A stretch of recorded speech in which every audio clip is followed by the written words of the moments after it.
बिस्मिल्लाहिर्रहमानिर्रहीम। Dear students, अस्सलाम वालेकुम। आज हम 9th क्लास के चैप्टर नंबर 7 का लेक्चर 4 की तरफ आ रहे हैं। ये हमारे पास एक इम्पॉर्टेंट कंसेप्ट है। इस कंसेप्ट को आपको समझने में आसानी तब होगी जब आप इक्वलिटी यानी इक्वेशन के कंसेप्ट से वाकिफ़ होंगे, क्योंकि इक्वेशन और इक्वलिटी और इनइक्वलिटी में थोड़ा सा फ़र्क है। अगर हम इक्वेशन या इक्वलिटी के कंसेप्ट को रिव्यू करें तो उसमें हमने कहा था a statement involving the symbol of equality, यानी कि एक ऐसी मैथमेटिकल स्टेटमेंट जिसमें इक्वल का सिंबल आ रहा हो, हम उसे इक्वेशन कहते हैं। लेकिन आज हमारे पास एक नया कंसेप्ट है इनइक्वलिटी का। तो इनइक्वलिटी की डेफिनेशन में हमारे पास स्टेटमेंट है a statement involving any one of the symbol. ये चांद एक सिंबल लिखा गया है। पहला सिंबल है लेस, दूसरा सिंबल है ग्रेटर, नेक्स्ट है लेस आर इक्वल और नेक्स्ट है greater or equal is called inequality.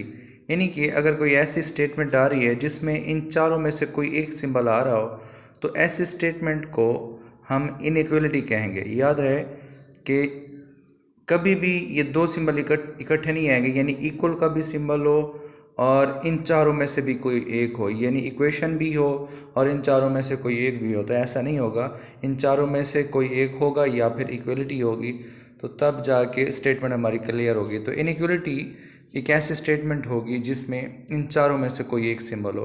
तो इनइक्वलिटी के जो साइंस हैं हम उनको ज़रा एक्सप्लेन कर देते हैं कि एक तो इन सिंबल्स को याद रखना भी एक कंसेप्चुअल होता है, बच्चे मिक्स कर जाते हैं इनको। तो वो एक ट्रिक है, वो ट्रिक भी आपको बताएंगे। इनइक्वलिटी साइंस कौन से हैं? पहला जो साइन है इसको लेस देन कहते हैं, दूसरे साइन को ग्रेटर देन कहते हैं, थर्ड साइन को लेस आर इक्वल टू कहते हैं और लास्ट साइन को ग्रेटर आर इक्वल टू कहते हैं। जब मैं भी आपकी तरह स्टूडेंट था तो मैं लेस और ग्रेटर के सिंबल में कंफ्यूज हो जाता था। तो मैंने अपनी याद दहानी के लिए एक छोटा सा कंसेप्ट बनाया हुआ था, वो आप लोगों के साथ शेयर करता हूँ। ये वाला जो सिंबल है, ये जिसकी तरफ ये कार्नर, ये एंड वाला जो सिंबल है, ये एंड कार्नर है। कार्नर जिस तरफ होगा, ये कार्नर का अगर हम देखें एरिया कम है और ये वाला एरिया ज़्यादा है। ये कार्नर जिस तरफ फेस कर रहा होगा वो लेस होगा। किससे? जो इस ओपन की तरफ होगा। कार्नर वाला एरिया इस ओपन वाले से लेस होगा, जो ओपन वाला होगा इस कार्नर वाले से ग्रेटर होगा। अब दूसरी तरफ आ जाते हैं, कार्नर वाला एरिया इस तरफ है तो जो कार्नर वाली तरफ होगा वो लेस होगा, जो ओपन वाली तरफ होगा वो ग्रेटर होगा। यानी कि अगर यहाँ पे x है और इधर y है तो इसे पढ़ा जाएगा x is greater than y। अगर यहाँ x है और यहाँ y है तो इसे पढ़ा जाएगा x is less than y। तो इसे कहते हैं लेस आर इक्वल और इसे कहते हैं ग्रेटर आर इक्वल। ये चार इनइक्वलिटीज़ के साइंस हैं और ये आगे जाके इस्तेमाल होंगे। हमारा जो असल टॉपिक है वो लीनियर इनइक्वलिटी है। लीनियर इनइक्वलिटी को समझाने से पहले इनइक्वलिटी को समझना ज़रूरी था। लीनियर इक्वेशन और लीनियर इनइक्वलिटी में भी इसी तरीके से थोड़ा सा फ़र्क है जैसा फ़र्क इनइक्वलिटी और इक्वलिटी में था। लीनियर वाली बात वही है जैसे लीनियर इक्वेशन में थी। इक्वलिटी और इनइक्वलिटी के साइन चेंज हो जाएंगे। An inequality in which the degree of variable is 1 is called linear inequality। Linear equation में हमने कहा था कि एक ऐसी इक्वेशन जिसमें वेरिएबल की हाईएस्ट पावर या डिग्री 1 होगी तो उसे लीनियर इक्वेशन का नाम देंगे। तो यहाँ पर इक्वेशन की बजाय, इक्वलिटी की बजाय वर्ड इनइक्वलिटी आ गया है। बाकी बात वही है कि जिसमें वेरिएबल की हाईएस्ट पावर 1 होगी और इसमें इन चारों में से कोई एक सिंबल होगा तो उसे लीनियर इनइक्वलिटी का नाम देंगे। फिर इसके एग्जांपल्स हैं। पहले एग्जांपल है a x plus b is less than c, a x plus b is greater than c, a x plus b is less than or equal to c, a x plus b is greater than or equal to c. ये चारों आपके पास linear inequalities हैं क्योंकि इन चारों में इस्तेमाल होने वाला वेरिएबल x है। ए, बी और सी को हम यहाँ पे कांस्टेंट के तौर पे इस्तेमाल करते हैं। वेरिएबल x इस्तेमाल हो रहा है और x की हाईएस्ट पावर 1 है इन चारों इनइक्वलिटीज़ में। फिर इन चारों इनइक्वलिटीज़ में हम एक गौर करते हैं और इन्हीं को आगे हम नेक्स्ट कैटेगरी में भी डिवाइड करते हैं। अब यहाँ पे सवाल ये पैदा होता है कि ये इनइक्वलिटी का कंसेप्ट किसने डिराइव किया, किसने इस कंसेप्ट को इंट्रोड्यूस किया। हम उसकी तरफ जाते हैं। The inequality symbols less and greater were introduced by English mathematician Thomas Harriot. Thomas Harriet English mathematician थे जिन्होंने इन इनइक्वलिटीज़ का सिंबल्स को इन्वेंट किया। उसे ये इन्वेंट करने की, इंट्रोड्यूस करने की ज़रूरत क्यों पेश आई? क्योंकि रोज़मर्रा ज़िंदगी में हम बहुत सी चीज़ों का मुवाजना करते हैं, कीमतों का आपस में मुवाजना करते हैं। फ़र्ज़ किया हम 2 प्लाट्स ख़रीदते हैं और कहते हैं कि इस प्लाट की कीमत उस प्लाट की कीमत से ज़्यादा है, या पहले वाले प्लाट की कीमत दूसरे प्लाट की कीमत से कम है। तो कंपैरिजन हम करते हैं, हम हाइट्स के दरमियान कंपैरिजन करते हैं, अपने हाइट्स के दरमियान करते हैं कि 2 बहनें हैं, एक बड़ी बहन की हाइट 5 सेंटीमीटर से ऊपर है, 5 मीटर से ऊपर है, और एक की 5 मीटर से कम है, एक की ज़्यादा है, दूसरी कम है। ये जस्ट हम एग्जाम्पल ले रहे हैं। वेट के मुताबिक हम बात करते हैं, वेट में भी कंपैरिजन करते हैं, टेम्परेचर में भी कंपैरिजन करते हैं कि कल का टेम्परेचर आज के टेम्परेचर से ज़्यादा था, आज का टेम्परेचर कल के टेम्परेचर से कम है। डिस्टेंस की बात करते हैं तो उसमें भी हम कंपैरिजन का इस्तेमाल करते हैं, और जब भी कंपैरिजन का इस्तेमाल करेंगे तो उनमें ये 4 इनइक्वलिटीज़ का इस्तेमाल करेंगे। लेस, ग्रेटर, लेसर, ग्रेटर की बात करते हैं। यहाँ पर आप ज़रा गौर से देखें, ये 2 इनइक्वलिटीज़ और इन 2 इनइक्वलिटीज़, ये 2 इनइक्वलिटीज़ में एक ख़ास डिफरेंस पाया जाता है। अब इस डिफरेंस को हम एक्सप्लेन करते हैं। तो पहला डिफरेंस हमारे पास आता है स्ट्रिक्ट इनइक्वलिटी, या इसे स्ट्रांग इनइक्वलिटी भी कहते हैं। The inequality x less than y and x greater than y are non as strict और स्ट्रांग इनइक्वलिटीज़। यानी जहाँ पर ये लेस और ये ग्रेटर का सिंबल आएगा जिस भी इनइक्वलिटी में, उन्हें हम स्ट्रांग इनइक्वलिटी कहेंगे या स्ट्रिक्ट इनइक्वलिटी कहेंगे। स्ट्रांग इनइक्वलिटी इस वजह से कहते हैं क्योंकि हमें यहाँ पे क्लियर एक इन्फॉर्मेशन मिल रही है कि पहला रिज़ल्ट दूसरे रिज़ल्ट से छोटा है या पहला रिज़ल्ट दूसरे रिज़ल्ट से बड़ा है। एक ही इन्फॉर्मेशन है, हम उसके बारे में 100% श्योर हैं, इस वजह से हम कहते हैं कि ये स्ट्रांग इनइक्वलिटी है। नेक्स्ट हमारे पास आते हैं नॉन स्ट्रिक्ट इनइक्वलिटी या फिर वीक इनइक्वलिटी का वर्ड इस्तेमाल करते हैं। The inequality is x less than और equal to y and x greater than और equal to y are non as non strict और वीक इनइक्वलिटीज़। क्योंकि इनइक्वलिटीज़ में पॉसिबिलिटीज़ होती हैं कि x या तो y से छोटा है या फिर x y के बराबर है, तो इसमें इबहाम की बात आ जाती है। तो इस वजह से या फिर x greater than y greater than equal to y की बात करते हैं, तो इसमें कहा जाता है 2 पॉसिबिलिटीज़ हैं, x y से बड़ा है या फिर x y के बराबर है। तो इस वजह से इन्हें कहते हैं नॉन स्ट्रिक्ट और वीक इनइक्वलिटीज़ का नाम देते हैं। फिर इसके बाद नेक्स्ट एक्सरसाइज को स्टार्ट करने से पहले कुछ प्रॉपर्टीज़ का इस्तेमाल है, और ये properties examination point of view से भी बहुत इंपॉर्टेंट है, और नेक्स्ट हायर क्लासेस में भी आपका वास्ता इन प्रॉपर्टीज से पढ़ता रहेगा। तो सबसे पहली प्रॉपर्टी वेरी इंपॉर्टेंट प्रॉपर्टी है law of trichotomy property. Law of trichotomy, law of trichotomy को पहले मैं रीड कर देता हूँ, उसके बाद हम इसको एक्सप्लेन करेंगे। कि फ़र्ज़ किया कोई सेट ऑफ रियल नंबर में से हम कोई से 2 नंबर चूज़ करते हैं, तो उन 2 नंबर्स के दरमियान ये 3 पॉसिबिलिटीज़ होंगी, इन 3 के अलावा कोई और पॉसिबिलिटी नहीं होगी। वो 3 पॉसिबिलिटीज़ क्या है? वो ये है कि ये जो ए और बी है इनके दरमियान सिर्फ 3 तरह के पॉसिबल रिलेशन हो सकते हैं। पहला रिलेशन क्या हो सकता है कि या तो ए बी से छोटा होगा, ए बी से छोटा होगा। अगर ऐसा नहीं है तो फिर ऐसा होगा कि ए बी से बड़ा होगा। अगर ऐसा भी नहीं है तो फिर ए बी से के बराबर होगा। इन 3 पॉसिबिलिटी के अलावा और कोई पॉसिबिलिटी नहीं होगी। रोज़मर्रा ज़िंदगी में अगर हम एग्जांपल दें कि एक माँ बाप के 2 बच्चे हैं, 2 बहन भाई हैं, तो उन 2 बहन भाई की एज के दरमियान जो रिलेशन पाया जाएगा वो उसकी 3 ही पॉसिबिलिटीज़ होंगी। पहली पॉसिबिलिटी कि जो लड़का है, जो भाई है, वो बहन से छोटा होगा। अगर ऐसा नहीं है तो वो दोनों ट्विन्स होंगे, यानी दोनों की एज बराबर होगी। और अगर ऐसा नहीं है तो फिर एक ही लास्ट ऑप्शन बचता है कि जो भाई होगा वो बहन से बड़ा होगा।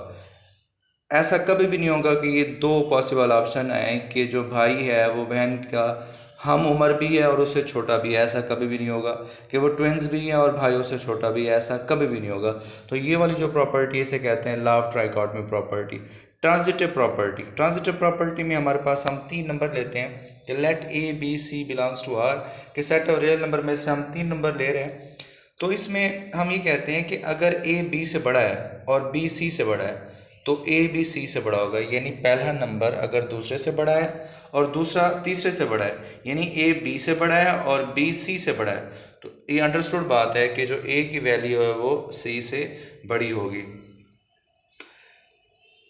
तो इसी तरीके से अगर इसका एक और रिजल्ट लें लेस के सिंबल से, लेस के सिंबल में आके हम कहते हैं नेक्स्ट कि अगर ए बी से छोटा है और बी सी से छोटा है तो फिर ए सी से भी छोटा होगा। अगर ए बी से छोटा है और बी सी से छोटा है तो फिर ए भी सी से छोटा ही होगा। हम यहाँ पे मिसाल लेते हैं 3 चीज़ों की जिसको हम रोज़मर्रा ज़िंदगी में नेचर में ऑब्ज़र्व करते हैं, सूरज, चाँद और सितारे। सूरज, चाँद और सितारों की अगर हम बात करें कि जो सूरज है, सूरज चाँद से बड़ा है और चाँद सितारे से बड़ा है। सूरज चाँद से बड़ा है और चाँद सितारे से बड़ा है, तो सूरज सितारे से भी बड़ा होगा। अगर हम इसका उलट देखें कि जो सितारा है वो चाँद से छोटा है और जो चाँद है वो सूरज से छोटा है, तो लिहाजा जो सितारा होगा वो सूरज से भी छोटा ही होगा। Additive Collier property next property है, उसमें हम 3 नंबर लेट करते हैं और 3 नंबर में कहते हैं कि for all a b c belongs to R. तो इसमें हम बात करते हैं कि अगर ए बी से बड़ा है और हम इन दोनों इस इनइक्वलिटी में एक सेम नंबर हम ऐड करते हैं तो ये रिज़ल्ट एज इट इज़ ही रहेगा, ये इनइक्वलिटी का सिंबल एज इट इज़ रहेगा, ये चेंज नहीं होगा। अगर ए बी से बड़ा है और इन दोनों साइड पे मैं सेम नंबर ऐड करता हूँ सी, तो a plus c will be greater than b plus c, ये ग्रेटर ही रहेगा, लेस नहीं होगा। मिसाल के तौर पर अगर 7 5 से बड़ा है, मैं इन दोनों में सेम नंबर ऐड करता हूँ और वह है 2, तो मैं जब ये ऐड करता हूँ 7 + 2 will also be greater then 5 + 2, क्योंकि 7 + 2 9 देगा और 5 + 2 7 देगा। इसकी अगर हम रोज़मर्रा ज़िंदगी की मिसाल लें कि एक भाई है, उसकी उम्र है 7 साल और बहन की उम्र है 5 साल, तो 2 साल बाद जो भाई होगा, जो अभी जो भाई है वो अभी भी बहन से बड़ा है और 2 साल बाद तब भी भाई बहन से बड़ा ही होगा। ऐसा नहीं होगा कि 2 साल बाद इन दोनों की उम्र बराबर हो जाए या बहन की उम्र बड़ी हो जाए, ऐसा नहीं होगा। आल्सो हम इसको लेस के सिंबल से देखते हैं, अगर ए बी से छोटा है तो इनमें हम सेम नंबर ऐड करते हैं और फिर देखते हैं ये रिज़ल्ट फिर भी सेम रहेगा। सी ऐड करते हैं, a + c will be less than b + c. तो इसमें एग्जांपल के तौर पर अगर देखें 2 इज़ लेस दैन 5, 2 5 से छोटा है, दोनों साइड पे सेम नंबर ऐड करते हैं, 3 ऐड करते हैं, 2 + 3 इज़ लेस दैन 5 + 3। तो ये भी उसी एग्जांपल से रिलेटेड है। फिर लास्ट एक important property multiplicative property, 3 number add करते हैं कि a b c belongs to R set और रियल नंबर में कोई से 3 नंबर मौजूद है। तो ये बहुत ही इंपॉर्टेंट रिजल्ट है हमारे पास कि अगर ए पॉजिटिव है यानी a is greater than 0 and b is greater than 0, वो नंबर जो 0 से बड़े होते हैं हम उनको पॉजिटिव नंबर कहते हैं। अगर ए भी पॉजिटिव है और बी भी पॉजिटिव है तो जब हम इन 2 पॉजिटिव नंबर को मल्टीप्लाई करेंगे तो जो आउटपुट आएगा वो भी पॉजिटिव ही होगा। लेकिन इसकी मिसाल लेते हैं, 2 is also positive and 5 is also positive. इन दोनों को जब हम मल्टीप्लाई करते हैं तो 10 आता है, 10 is also greater than 0 which is positive. फिर नेक्स्ट की बात करते हैं, अगर ए नेगेटिव है और बी नेगेटिव है तो अब इन दोनों को मल्टीप्लाई करके देखते हैं।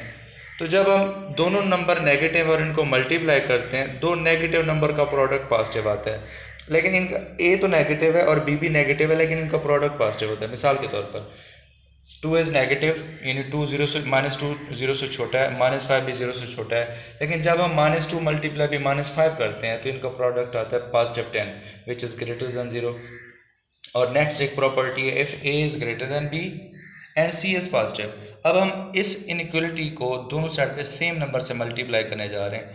जब आप इनइक्वलिटी को सेम नंबर से मल्टीप्लाई या डिवाइड करेंगे तो यहाँ पर जिस नंबर से मल्टीप्लाई या डिवाइड करेंगे उसके साइन के बारे में वाज़े होना लाजमी है।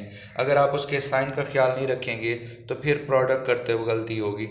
अगर ए बी से बड़ा है और हम उसको एक सी नंबर से मल्टीप्लाई करते हैं तो सी के ऊपर 2 शराइत हैं, सी या तो पॉजिटिव होगा, सी या नेगेटिव होगा।